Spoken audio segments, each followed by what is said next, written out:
దేవాలయాలను పరిరక్షించుకునే క్రమంలో దేవాలయ పరిరక్షణ వ్యవస్థకు హిందువులందరూ ఏకతాటిపైకి వస్తున్నారు. విజయవాడలో ఈ నెల 5వ తేదీన జరగబోయే హిందూ శంఖారావంకి విశాఖ జిల్లా వ్యాప్తంగా అనేక మంది హిందూ బంధువులు బయలుదేరుతున్న పరిస్థితి ఉంది. వారి నుంచి ఈ సమాచారం తెలుసుకుందాము. హిందూ పరిరక్షణ కోసం వాళ్ళు ఎలా పట్టుబడి ఉంటారో, ఆ రోజు సభ ఎలాంటి ప్రయోజనాలను చేకూర్చబడుతుంది భవిష్యత్తులో దాని మీద వారి మాటలను తెలుసుకుందాం. హైందవ శంఖారావం సభ ఎందుకు పెడుతున్నారని అడిగారు. మన హిందువులందరూ కూడా ఉన్నారు, ఎక్కువ జనం ఉన్నాం, కానీ ఐక్యమత్యంతో లేము. మా ఐక్యమత్యం ఎంత, మా బలం ఎంత, అసలు మేము ఏం చేస్తాం అనేది ఇప్పుడు ఈ సభ ద్వారా నిర్ణయించడం జరుగుతుంది. ఇంక మీదట ఇప్పుడు ఆలయాలన్నీ కూడా ఎవరెవరి చేతుల్లోనే ఉన్నాయి. మా ఆలయాలు మాకు రావడం కోసమే ఈ సభ కానీ సక్సెస్ అవుతుందా లేదనేది మీరు రేపొద్దున చూస్తారు.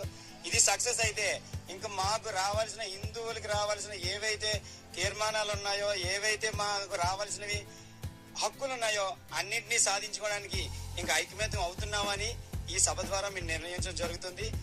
ఇంకొక విషయం ఏంటంటే, ఇప్పుడు ఆలయాలే కాకుండా నెక్స్ట్ ఈ ఆలయాల తర్వాత నుండి గోమాతల్ని, తర్వాత శ్రీమూర్తుల్ని, మా హిందూ సంస్కృతిని ధర్మాన్ని నాశనం చేసే ఏ మూడు ఉన్నాయో ఆ మూడింటిని గత ప్రభుత్వాలే అవ్వచ్చు, ఎప్పటి నుండో చేసిన అన్నింటినీ కూడా ఇప్పటి నుండి కూడా హిందువులందరూ ఏకతాటి మీద ఉన్నారని చెప్పడం ఈ సభ యొక్క ఉద్దేశం.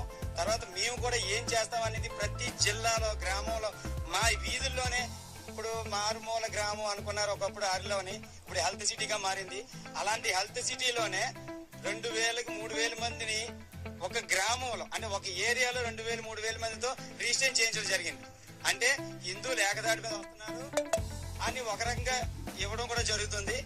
ఇంక మా జోలికి రావద్దు అని హెచ్చరిక హిందువులందరూ ఇస్తున్నారు.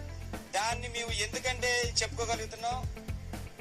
చెప్పుకోగలుగుతున్నాం అంటే, మొన్న ఒకటి చూసాం, అవి కూడా మా జోలికి రావద్దు అని చెప్పే కారణంలోనే చాలా మటుకు అన్ని సగం ఆగే.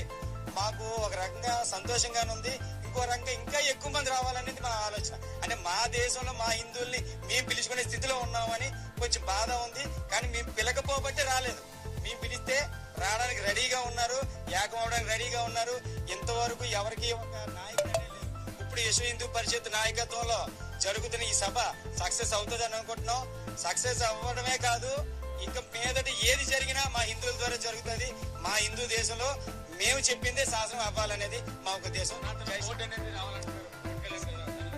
సనాతన బోర్డు రావాలని కోరడం కాదు సార్, ఈ సభ తర్వాత వచ్చి తీరుతుంది. దాన్ని మేము కట్టుబడి ఉన్నాం. హిందువులందరితో చేయించే బాధ్యత మేము తీసుకుంటాం.